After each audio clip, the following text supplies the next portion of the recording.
네, 여러분 안녕하세요. 자율주행에 의해 수업을 담당하고 있는 호서대학교 기술경영전문대학원의 정희윤 교수입니다. 이번 시간에는요, 디지털 트랜스포메이션과 최신 기술 동향을 주제로 강의를 한번 진행을 해 보도록 하겠습니다. 어, 기억하시나요? 제가 맨 첫 시간에 어떤 거를 설명을 해드렸었냐면 4차 산업혁명에 대해서 여러분께 소개를 해 드렸습니다. 근데 이제 제가 이제 기술경영전문대학원에서 많은 학생 여러분들을 뵙고 있지만 기술경영전문대학원으로 이제 주로 재직자분들이 많이 계시거든요. 4차 산업혁명하고 또 이제 최근에 이제 화두가 되고 있는 단어가 디지털 트랜스포메이션인데 이 4차 산업혁명과 디지털 트랜스포메이션이라는 개념에 대해서 좀 궁금해하시는 분들이 많이 계시는 것 같더라고요. 그래서 오늘 이 시간에는 여러분들께 디지털 트랜스포메이션이라는 것이 무엇이냐, 그리고 제가 이제 가트너나 이런 IITP에서 나오는 최신 기술 트렌드에 대해서 좀 소개를 해드리고 있는데 2021년도에 가트너와 또 IITP 등에서 소개하고 있는 또 최신 기술 트렌드들은 어떤 것들이 있는지에 대해서 또 하나씩 살펴보는 시간을 갖도록 하겠습니다. 준비되셨나요? 그래서 말씀드린 바와 같이 이번 주차에서는 디지털 트랜스포메이션의 의미와 또 최신 기술 동향들에 대해서 여러분들도 간만에 살펴보는 시간을 갖도록 하겠습니다. 그래서 뭐 3차 시에 진행되는 시간 동안 우리가 최신 기술과 또 자율주행과 관련된 또 최신 기술 동향으로 또 소개가 된 게 있습니다. 또 CES 2021에서 또 소개되었던 그런 자율주행 최신 기술 동향에는 어떤 것들이 있는지 그런 것들에 대해서 종합적으로 살펴보는 시간을 가져보려고 합니다. 먼저 제가 항상 그 여러분들께 강의 전에 드리는 질문이 있죠. 질문이 있는데 오늘도 역시 준비가 되어 있습니다. 첫 번째는 뭔가요? 뭐 오늘 수업의 핵심이죠. 가장 중요한 부분인데 나는 디지털 트랜스포메이션에 대해서 알고 있다 라는 분 계신가요? 아마 뭐 들어본 분들은 많이 있으실 것 같아요. 뭐 디지털 트랜스포메이션이라는 용어가 뭐 언론이라든지 여러 또 매체를 통해서 또 접하실 수가 있기 때문에 이 디지털 트랜스포메이션은 용어를 정확한 의미는 모르더라도 한 번쯤은 들어보셨을 법한 분들은 많이 계실 것 같은데 오늘 이 수업을 통해서 디지털 트랜스포메이션이 정확하게 무엇인지 또 같이 좀 깨닫는 시간이 되셨으면 좋겠습니다. 역시 또 이제 가장 중요한 부분이죠. 많은 분들이 이제 4차 산업혁명과 디지털 트랜스포메이션에 대해서 다 들어보셨는데 이 부분에 대해서 이제 좀 혼동이 있으실 수가 있는 게 나는 4차 산업혁명과 디지털 트랜스포메이션이 같은 거 아닌가? 라고 생각하실 수가 있는데요. 엄밀히 따져보면 그렇지는 않습니다. 물론 일맥상통하는 부분은 있습니다만 사실은 4차 산업혁명과 디지털 트랜스포메이션은 어떻게 보면 그 용어의 어떤 개념이나 어떤 그 용어가 사용되는 이제 부분이나 이제 그런 부분들에 있어서는 굉장히 그 차이들이 있을 수가 있거든요. 그래서 역시 오늘 수업을 통해서도 이 4차 산업혁명과 디지털 트랜스포메이션의 차이에 대해서 살펴보는 시간을 갖도록 하겠습니다. 그러면 여러분들께 이번 주도 마찬가지로 제가 강의 전에 질문을 한번 준비를 해봤습니다. 세 가지 질문에 대해서 준비를 해보려는데요. 먼저 가장 중요한 거죠. 나는 디지털 트랜스포메이션에 대해서 알고 있다. 많은 분들이 디지털 트랜스포메이션에 대한 용어는 들어보셨을 거라고 생각이 됩니다. 그렇지만 이제 이 디지털 트랜스포메이션이 정확히 무엇인지 뭐 매체나 아니면 여러 가지 언론을 통해서 접해는 보셨지만 사실은 와닿지가 않으실 분들이 있으실 것 같거든요. 이번 수업을 통해서 한번 디지털 트랜스포메이션이 무엇인지에 대해서 설명 들어보시고 깨달으실 수 있는 계기가 되기를 바라고요. 두 번째로 나는 또 더 중요한 질문이죠. 4차 산업혁명과 디지털 트랜스포메이션의 차이에 대해서 알고 있다. 역시 중요한 질문인데 어떠신가요? 대답하실 수 있으신가요? 4차 산업혁명과 디지털 트랜스포메이션의 차이. 어려우시죠?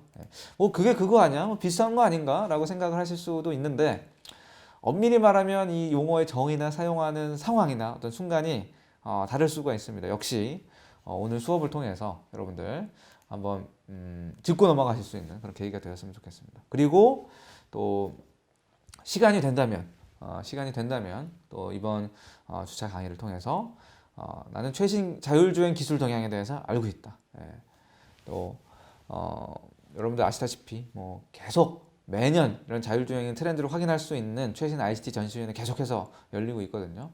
또 가장 최근에 또 소개되었던 자율주행 기술들은 어떤 것들이 있는지에 대해서도 간단하게 좀 살펴보고 넘어가도록 하겠습니다. 예, 준비가 되셨나요? 예, 준비가 되셨으면 먼저 첫 번째 차시부터 시작을 하겠습니다. 예, 디지털 트랜스포메이션이 무엇인가에 대해서 한번 살펴보려는 시간을 가지려고 합니다. 예, 여러분 뭐 디지털 트랜스포메이션 어떤 뜻인지 알고 계셨나요? 아니면 디지털 트랜스포메이션의 우리가 정의를 알기 전에 왜 디지털 트랜스포메이션이라는 이 이야기가 나오고 있나 라는 점에서 대해서 먼저 한번 생각해 볼 필요가 있을지도 모르겠습니다. 디지털 트랜스포메이션 직역하면 이게 디지털 변형이 되는 거잖아요. 디지털 변형. 근데 왜 그것이 하필 뭐 다른 때도 아니고 지금 이 디지털 트랜스포메이션이라는 용어가 화두가 되고 있는가에 대해서 먼저 한번 생각을 해봐야 될 것 같은데요. 저희가 첫 시간에 이제 가트너나 IITP 등을 통해서 이미 그 기존의 기술 트렌드에 대해서 살펴보는 시간을 가졌습니다만 여러분들 뭐 아시죠? 모바일이라든지 이제 클라우드, 뭐 IoT와 같은 이런 최신 최첨단 어떤 디지털 기술의 놀라운 혁신이 그야말로 있었습니다. 불과 한 지난 10에서 20년간 이런 최신 기술들의 놀라운 어떤 기술적인 혁신들이 일어났었죠. 그러면서 2016년에 자연스럽게 세계경제포럼에서 이제 4차 산업혁명이라는 용어가 주창이 되기 시작을 한 거고요. 실제로 이런 기술 혁신으로 인해서 계속해서 각 사회, 경제, 산업 각 분야에서 전 분야에서 어떤 디지털화 그리고 자동화 그리고 지능화가 일어나기 시작을 합니다. 여러분들 이 수업을 들으시는 분들은 이제 재직자분들도 많이 계실 텐데요. 특히 제조업에 종사하시는 특히 이제 이런 디지털화가 가장 빠르게 일어나고 있는 대표적인 분야 중에 하나가 바로 제조업 분야죠. 스마트 제조, 스마트 팩토리 혹은 지능화라고 하는 제조 지능화라고 하는 이런 용어들로 표현되고 있는 그런 그 스마트 팩토리 어떤 제조와 생산의 현장을 어떻게 하면 최적화하고 그리고 어떤 불량의 요인을 도출을 하고 재고를 효율적으로 관리하고 그래서 전반적인 이런 생산 관리 프로세스가 어떻게 하면 최적의 상황으로 관리가 될 수 있느냐 그런 부분들을 이제 고민을 하는 것이 스마트 팩토리가 되겠죠. 근데 이제 이런 것들이 비단 꼭 제조 분야에서만 이런 고민이 일어나고 있는 것은 아닙니다. 제조를 넘어서서 전체적인 기업을 경영하는 부분, 경영을 위한 어떤 생존 전략을 짜는 부분, 그리고 어쨌든 이 생산품, 기업이 생산하는 물건을 최종적으로 이용을 하는 것은 바로 고객 혹은 사용자거든요. 이런 고객이나 사용자를 관리하는 부분들, 그렇죠? 그리고 고객 관리하고 특히 이제 사업화를 위해서 수익을 창출하기 위한 이런 비즈니스 모델을 수립하는 부분들. 그리고 뭐 각종 기타 운영 프로세스들까지 합쳐서 비단 제조뿐만 아니라 기업 경영 그리고 고객 관리 그다음에 프로세스 혁신 그리고 어떤 비즈니스 모델 이런 기업의 운영을 하는 그런 전 분야를 통해서 이 기존 방식과는 다른 어떤 새로운 어떤 디지털화된 접근 방식과 어떤 그런 필요와 그리고 그런 필요에 대응한 그런 시도가 이제 진행이 되기 시작을 한 거죠. 그래서 이런 부분에 대해서 굉장히 전반적으로 실제로 기업들 간의 이런 전반적인 경영 프로세스를 지능화, 디지털화하려는 노력이 많이 일어나고 있고요. 또 요새는 또 융복합 기술을 바탕으로 산업의 영역이 굉장히 모호해지고 있어요. 우리 자율주행만 보더라도 여러분들 말씀드린 것처럼 기존의 어떤 완성차 업체 중심으로 이끌어졌던 생태계가 지금 다양한 뭐 ICT 업체와 뭐 전자 업체와 기계 업체가 다양하게 참여하면서 그야말로 이게 뭐 자동차, 뭐 기계화 딱딱 이렇게 나눠진 것이 아니라 정말 산업 간의 경계도 이제 모호해지고 있는 그런 상황 속에서 당연히 어떤 그런 기존의 생태계를 확고하게 구축을 했던 기업이나 아니면 이런 생태계에 새롭게 뛰어드는 기업들 누구나 할 것 없이 그야말로 어떤 새로운 변혁의 시기, 도전의 시기를 맞고 있다라는 거예요. 그래서 그러다 보니까 기업의 입장에선 가령 우리가 완성차 업체가 우리가 과연 언제까지 이런 자동차를 만들어서 시장에 팔아서 수익을 창출하는 이런 기존의 비즈니스 모델을 과연 언제까지 영위할 수 있을 것인가, 이런 것들을 좀 비즈니스 모델의 혁신과 디지털화를 통해서 돌파구를 찾아봐야겠다라는 부분들. 그러다 보니까 어떤 일이 있었죠? 특히 이제 완성차 업체 같은 경우에는 차량 공유 업체를 인수하거나 아니면 직접적인 투자를 통해서 이 완성차 업체가 차량 공유 사업에도 뛰어들고요. 현대자동차도 마찬가지였죠. 이렇게 자동차 산업이 서비스 분야에서 뭔가 어떤 활동을 하기 위해서 변신을 하는 모습들을 여러분들은 그 차량 공유를 주제로 다뤘던 수업에서 이미 들으신 바가 있었다고 생각이 됩니다. 그래서 이런 자동차 산업의 어떤 서비스 업종으로의 진출이라든지, 그리고 뭐 기타 뭐 전자 제조업 영역의 확장이라든지, 결국은 이런 기존 방식의 혁신을 통해서 어쨌든 이런 전통적인 사업자는 계속해서 혁신을 통해서 혁신 기업으로 거듭나려고 하고, 또 신생 기업은 신생 기업 나름대로의 어떤 디지털화된 전략을 통해서 시장에 진출을 하고 고객을 만나려고 하는 그런 어떤 움직임을 보여주려고 하고 있는 거죠. 그래서 이런 혁신 기업들이나 이런 신생 기업들이 어쨌든 그 각각의 기업이 위치하고 있는 그런 시장 속에서 모든 분야를 이제 빠르게 디지털화하고, 디지털화한 것을 바탕으로 또 신기술을 이제 빠르게 적용시켜서 굉장히 부가가치가 높은 서비스를 고객에게 제공하기 위한, 그래서 어떤 새로운 시장도 창출을 하고 새로운 어떤 비즈니스 모델을 발굴을 하고, 그러면서 본인들이 가지고 있는 기존의 어떤 사업과 시너지를 일으킬 수 있는, 근데 이제 그런 것들을 어떻게 뭔가 어떤 디지털화를 기반으로 해서 그런 혁신들을 이제 창출을 하려고 노력을 하고 있다라는 거죠. 그래서 특히 이제 뭐 아마존 같은 경우에도 마찬가지. 사실은 기존에 우리가 어떤 시장의 강자라고 하면, 유통업체의 강자라고 한다라면은 뭐 월마트가 대표적이죠. 월마트가 대표적인데, 이런 전자상거래를 위주로 유통을 하고 있는 이제 아마존이라는 업체가 뭐 사실은 이미 시가총액을 월마트를 뛰어넘은 지가 굉장히 오래됐죠. 그리고 뭐 호텔업계에서도 마찬가지입니다. 에어비앤비 같은 경우 이제 메리어트 호텔의 또 기업 가치를 또 넘어서고 있는. 그래서 어떤 새로운 비즈니스 모델을 바탕으로 디지털화를 주도하고 있는 이런 기업들이 어떤 전통적인 기업들의 시가총액을 넘어서고 있고, 또 그에 맞서서 또 전통적인 기업들도 본인들이 어떤 가지고 있는 체질을 디지털화로 탈바꿈을 하면서 또 시장의 주도권을 놓지 않으려고 하는 그런 어떤 싸움이 현재 굉장히 일어나고 있다. 그래서 결과적으로 뭐 이러한 비즈니스 모델의 혁신, 기업 경영 전반의 혁신, 이런 혁신들을 통해서 기업의 어떤 생존을 모색을 하고 있고, 결과적으로 우리가 말하는 디지털 트랜스포메이션이라는 것이 결국은 이 기업이 어떤 다가오는 어떤 4차 산업혁명 시대에서도 생존을 하기 위한 어떤 그런 전략 중에 하나다라고 말씀을 드릴 수가 있을 것 같아요. 그래서 이렇게 좀 최근에 이런 기업들을 중심으로 이런 산업 내 디지털화가 굉장히 급격하게 좀 진행이 되고 있고요.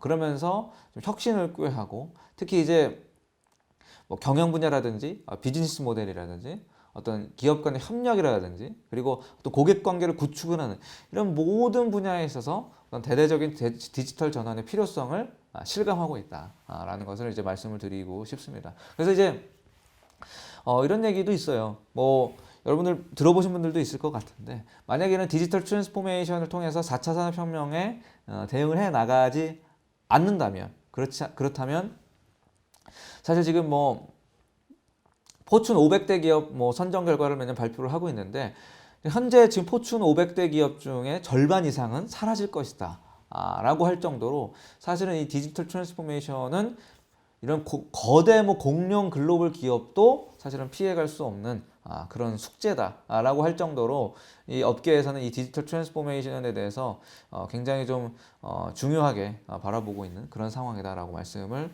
드릴 수가 있겠습니다. 그래서 그렇다고 하면 이제 디지털 트랜스포메이션의 정의가 뭐냐, 뭐 그런 부분들에 대해서 굉장히 좀 궁금해하실 분들이 많을 것 같은데요.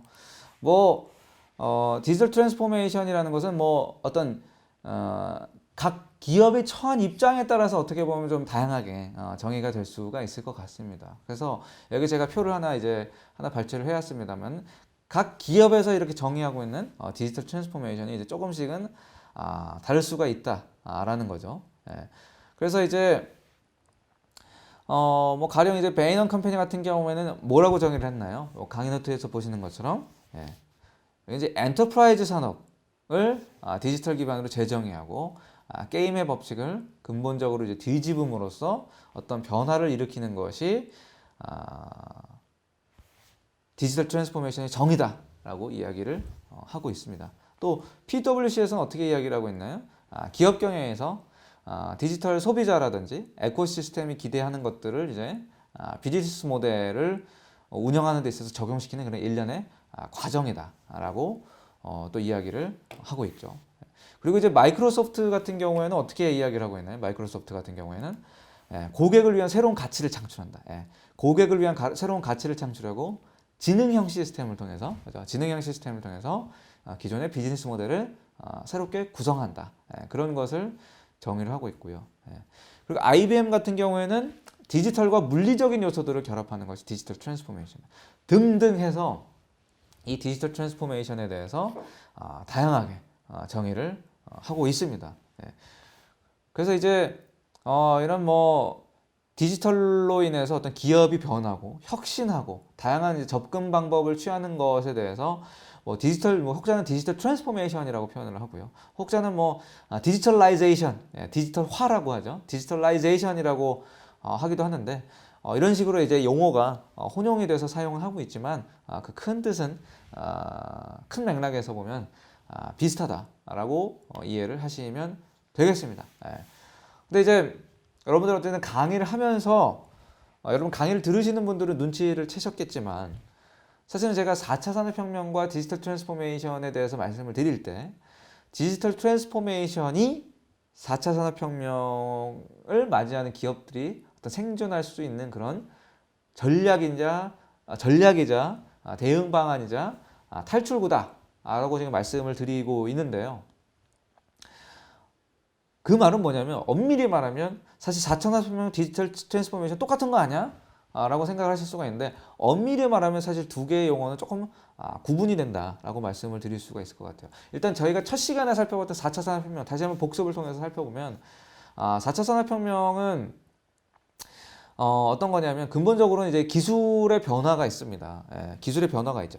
여러분들 1차 산업혁명과 2차 산업혁명, 3차 산업혁명과 4차 산업혁명을 생각을 해보시면 어떤 그런 기술적인 패러다임의 변화가 있었습니다. 그래서 뭐 증기기관의 발명이냐 아니면 대량 생산을 위한 어떤 컨베이어 벨트의 개발이냐 아니면 어떤 정보화 시대의 진입이냐 이런 기술적인 변화에 따라서 어떤 발생을 할 수 있는 그런 총체적인 경제적인 그리고 산업적인 그리고 사회적인 정치적인 그런 총체적인 변화에 초점을 두는 게 4차 산업혁명입니다. 그래서 가령 뭐 1차 산업혁명은 증기기관의 발명으로 인해서 정치적, 사회적, 경제적으로 미친 영향이라면 4차 산업혁명이라는 것은 어떤 정보를 더 가공하고 활용하고 이용할 수 있는 그런 어떤 기술의 발전으로 인해서 미치게 될 사회적, 정치적, 어떤 산업적인 영향에 초점을 두는 것이 4차 산업혁명이다라고 말씀을 드릴 수가 있겠고요. 반면에 이제 디지털 트랜스포메이션이라는 것은 조금은 더 기업에 초점을 맞췄죠. 기업에 초점을 맞춰서 이 기업이 4차 산업혁명 시대에 생존하기 위한 어떤 경영 전략적 관점에서의 전반적인 것, 비즈니스 모델 아까 말씀드린 그다음에 어떤 프로세스 혁신 그리고 더 나아가서는 조직의 혁신 그리고 어떤 커뮤니케이션 방법의 혁신 등등 어떤 기업 내부의 어떤 체질을 디지털화하고 개선화하는 것이 초점을 맞춘 것이 디지털 트랜스포메이션이다 라고 한다면 이 두 단어의 어떻게 뜻이 좀 구분이 되시나요? 그렇게 해서 두 단어의 뜻을 구분을 하시면 될 것 같습니다.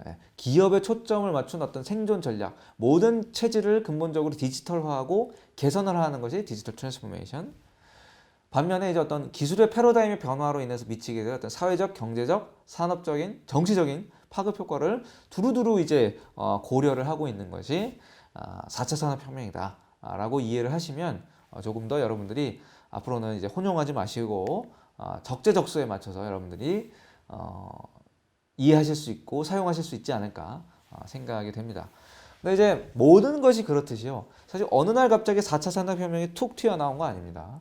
어느 날 갑자기 자율주행 기술이 툭 튀어나온 건 아닙니다. 뭐든지 어떠한 기술과 패러다임이 등장하는 과정 속에서는 그것이 발전하는 단계가 사실은 있는 거죠. 예.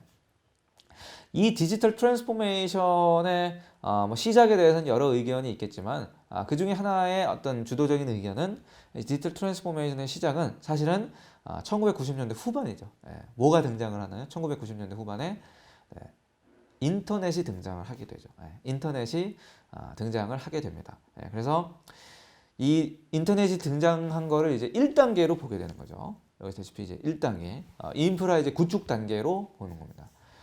2000년대에 들어서는 이제 디지털 비즈니스가 이제 추진되는 단계다. 그리고 이제 2010년도가 지나서 이것이 이제 디지털 트랜스포메이션으로 이제 전환하는 단계다라고 보통 이제 단계를 구분을 합니다. 그래서 1단계는 이제 인프라 구축으로 90년대 말 단계입니다. 이때는 이제 뭔가 인터넷이 등장을 하고 각종 어떤 디지털 제품이 이제 출시가 되는 그런 단계입니다. 인터넷이 이제 본격적으로 도입을 하면서 음악도 뭔가 이제 디지털화한 이제 MP3와 같은 그런 음원들 그리고 또 엔터테인먼트 분야에서도 다양하게 디지털화된 제품들이 출시가 되기 시작을 합니다. 인터넷이라는 게 깔리기 시작을 하면서 그리고 인터넷으로 등장으로 인해서도 기업의 입장에서 어떤 기업의 자체 서버라든지 네트워크라든지 이런 기업 내 디지털 인프라가 하나씩 차츰차츰 구축되는 시기를 우리는 1단계다라고 이야기를 합니다. 그로부터 이제 시간이 지나서 2000년대 초가 되면서 우리는 디지털 트랜스포메이션이 이제 2단계에 접어들어갔다라고 이야기를 합니다. 2단계. 자, 2단계는 뭔가요? 디지털 비즈니스를 이제 추진을 하는 단계입니다. 여기 보시면 이제 그 계기가 뭐냐면 이제 이커머스의 등장이죠. 이커머스가 등장하고 디지털 비즈니스가 이제 강화되는 것이 어떻게 보면 2단계가 촉발된 계기다라고 말씀을 드릴 수가 있는데요. 1단계에서 이제 인터넷이 보급이 되기 시작했다면 2단계, 2000년대가 넘어서면서 이제 인터넷이 더 대중화되고 널리 퍼지게 되죠. 널리 퍼지게 되니까 초반에는 뭐 아까 말씀드린 대로 인프라 구축 단계에서는 뭐 음반이라든지 엔터테인먼트 중심으로 조금 한정된 디지털 기반의 상품들이 출시가 된다면 이제 그것이 더 확대가 돼서 인터넷이 보편하다 보니까 이제는 웬만한 상거래도 인터넷으로 이제 일어나게 되고 그리고 또 기업 내에서 하는 이런 마케팅이라든지 그리고 비즈니스 강화를 위해서 이런 디지털 비즈니스 전략을 좀 적극적으로 추진하는 그런 단계에 이르게 되면서 우리가 그 단계를 이제 2단계다라고 정의를 하게 되는 거죠. 그것이 이제 발전하면서 2010년대 초에는 2010년대 초반에 이제 3단계로 발돋움을 도약을 하게 됩니다. 바로 그야말로 디지털 트랜스포메이션의 전환 단계다라고 말씀을 드릴 수가 있겠죠. 그래서 비즈니스 모델이라든지 경영 전략을 디지털 트랜스포메이션으로 하는 그런 단계다라고 정의를 하기도 합니다. 그래서 여러분들이 이런 수업 시간을 통해서 자주 들으셨던 IoT라든지 인공지능과 같은 이런 디지털화의 기반 기술이 발전을 하고 그런 기반 기술의 발전과 함께 산업 구조나 체질도 변화하게 되면서 우리가 아까 말씀드린 것처럼 기업 내 모든 것들 물론 생산 진흥화뿐만 아니라 조직, 전체 프로세스, 뭐 비즈니스 모델, 마케팅과 같은 이런 기업의 경영 전략에 필요한 모든 것들을 디지털화하는 그런 전략을 이제 추진을 하고 있다라고 말씀을 드릴 수가 있겠습니다. 그렇게 해서 이 디지털 트랜스포메이션은 이제 3단계에 거쳐서 현재 단계에 이르게 되었고요. 특히 이제 이 현상에 대해서 당시 이제 가트너의 부사장 같은 경우에는 이 디지털 트랜스포메이션의 이제 진화 단계가 이제 2010년도에 들어서 이제 3단계에 접어들고 있는데 거기서도 이 디지털 트랜스포메이션의 단계가 2013년에는 Imagine, 상상을 하는 단계죠. 디지털 트랜스포메이션을 꿈꾼다면 이런 모습일 거야 라는 그런 상상 단계에서 2014년 드라이브죠. 촉진이 되는 거죠. 이제 상상을 하기 시작한 것들을 바탕으로 이제 실제 그림을 그려 나가기 시작을 하는 겁니다. 드라이브 단계를 뚫어서 2015년 이후에는 빌드, 이제 진짜로 기업들이 정말 디지털 트랜스포메이션화를 해서 실제로 이 디지털 트랜스포메이션을 올바르게 한 기업이 살아남고 그렇지 못한 기업은 아까 말한 것처럼 뭐 글로벌 기업도 몰락을 피해갈 수 없는 그런 단계에 들어섰다라고 말을 하고 있죠. 예. 그래서 여러분들 그 오늘 이 시간에 이렇게 디지털 트랜스포메이션과 그리고 4차 산업혁명에 대해서 한번 살펴보는 시간을 가지셨습니다. 예. 이제 좀 그 디지털 트랜스포메이션과 4차 산업혁명을 좀 구분을 하실 수가 있을까요? 예. 뭐 수업을 들으신 분들은 이제 아시겠지만 엄밀히 말하면 두 개는 전혀 사실은 다른 개념입니다. 근데 이제 그렇다고 해서 이 둘이 다르다고 해서 절대 연관성이 없냐라는 것은 아니죠. 왜냐하면 아까도 말씀드렸지만 결국은 4차 산업혁명은 뭐 개인이나 뭐 국가, 기업 모두가 사실 받아들여야 하는 어떤 기술의 패러다임 속에서 발생하고 있는 그런 파도거든요. 하나의 그 파도입니다. 파도. 그런 파도를 모두가 피해갈 수 없고 과연 그렇다라고 하면 피할 수 없으면 즐겨라 라고 하잖아요. 피할 수 없으면 즐겨야 한다면 이 4차 산업혁명 굉장히 난해한 개념인데 이 4차 산업혁명을 어떻게 대처하며 살아가야 할까? 개인도 고민에 빠져야 하고요. 어떻게 4차 산업혁명을 살아나가야 할까? 국가도 마찬가지죠. 4차 산업혁명 시대에 어떻게 하면 효과적인 정책을 펼쳐서 국가의 경쟁력을 제고시키느냐. 국가의 입장에서도 당연히 고민을 해야 되는 방법입니다. 그리고 우리 기업의 입장에서도 당연히 고민을 또 해야 되는 그런 부분이 아닌가 생각이 됩니다. 특히 이제 한 리서치 애널리스트는 이렇게 이야기를 합니다. 여러분들 기업의 평균 수명이 몇 년 정도 된다라고 생각을 하시나요? 기업의 평균 수명이 1960년대만 하더라도 기업의 평균 수명이 60년에 달했다라고 해요. 결코 짧은 기간이 아니죠. 60년에 달았다라고 하는데 이렇게 디지털 트랜스포메이션이 화두가 되고 특히 4차 산업혁명 시대 굉장히 모든 것들이 빠르게 변하잖아요. 굉장히 기술의 수명 주기도 굉장히 빨라졌습니다. 제품의 수명 주기도 마찬가지고요. 그렇게 빠르게 변화하는 어떤 시장의 환경에 제대로 적응을 하지 못하면 사실은 60년대의 평균 기업 수명이 2020년도 이후에는 불과 그것이 5분의 1 수준으로 떨어질 것이다 라는 의견도 있어요. 그만큼 체질을 빨리 끊임없이 개선하고 탈바꿈을 하는 것도 중요한데 그렇지 않으면 생존하기가 점점 이제 어려워진다라는 거예요. 그러니까 그런 기업의 입장에서는 어떻게 하면 자신들의 모든 프로세스나 조직과 어떤 각종 문화와 마케팅과 생산 이 모든 사무와 업무 프로세스까지 디지털화해서 이런 4차 산업혁명에 빠르게 대응할 것이냐라는 그런 전략적인 고민의 하나로 대두가 되는 것이 어떻게 보면 디지털 트랜스포메이션이기 때문에 이 두 개의 개념이 또 전혀 무관한 개념은 아니다라는 것을 말씀을 드리고 싶습니다. 그래서 이번 차시는 이걸로 마무리를 하고요. 다음 차시부터는 여러분들 아까 서두에 말씀을 드린 대로 우리 또 가트너에서 또 최신 주요 기술 트렌드를 발표를 했습니다. IITP도 마찬가지고 당연히 우리가 살펴보지 않을 수가 없겠죠. 그 부분들 한번 다음 차시에서 살펴보도록 하겠습니다. 여러분 모두 고생하셨습니다. 수고하셨습니다.